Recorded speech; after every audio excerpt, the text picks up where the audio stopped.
Pourquoi tu répètes toujours les mêmes erreurs, même quand tu crois avoir compris? Reste avec moi, ton thème astral peut t'expliquer pourquoi. En astrologie karmique, l'astéroïde Karma révèle les domaines de vie où tu fais l'expérience de cycles répétitifs, souvent lourds ou incompris. Il pointe les endroits où tu règles des dettes, apprends une leçon ou transformes un ancien schéma. Mais cet astéroïde n'est pas seulement un poids. Bien intégré, il indique un lieu d'accomplissement, où tu vas pouvoir récolter les fruits de tes efforts ou de tes bonnes actions passées. C'est aussi un marqueur fort de lien d'âme, des héritages transgénérationnels, mais aussi des missions de vie. Regarde 3 éléments dans ton thème astral. Tout d'abord, le signe de karma. Il va t'indiquer le type d'énergie karmique qui va être en jeu, la nature concrète de la leçon ou de la dette. Ensuite, regarde la maison de karma. Elle va t'indiquer concrètement le domaine de vie concerné par ce cycle de répétition ou cette mission.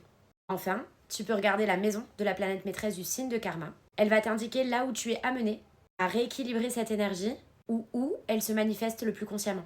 Je vais maintenant te donner un exemple concret sur un thème astral généré via AstroSeek. Pour avoir les astéroïdes sur le thème astral sur AstroSeek, il faut aller sur la version anglaise.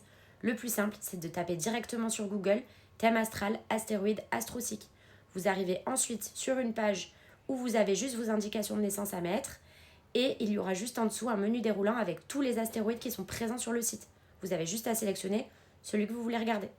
Dans cet exemple, l'astéroïde Karma est juste ici. On voit qu'il est donc dans le signe du Taureau, dans la maison 11. Le signe du Taureau, il est gouverné par Vénus et nous avons Vénus qui est juste à côté ici, dans la maison 10. Pour ce qui est de Karma en Taureau, les leçons karmiques vont tourner autour de la sécurité matérielle, des attachements, de la valeur et du plaisir d'essence. Il est possible de vivre des cycles de peur de perdre, d'avidité ou d'attachement excessif, ou au contraire, devoir apprendre à savourer la vie et à te sentir digne. Bien intégré, c'est une leçon de paix, de confiance et de simplicité. Pour ce qui est de karma en maison 11, ces schémas vont se jouer dans les relations amicales, dans les groupes ou les idéaux collectifs.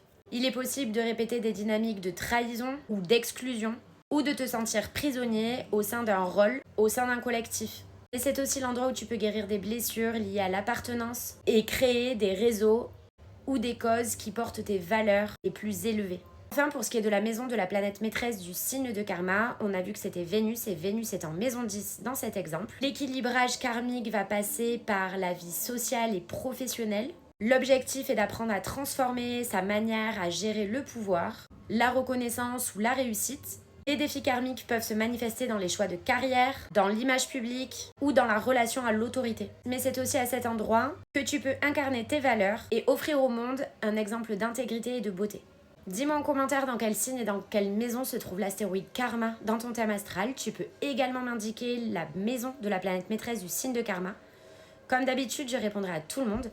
Si tu as des questions, n'hésite pas non plus à me les poser en commentaire. Si tu veux aller plus loin, tu peux commander mon e-book, prendre une consultation avec moi ou tout simplement commander ton thème astral.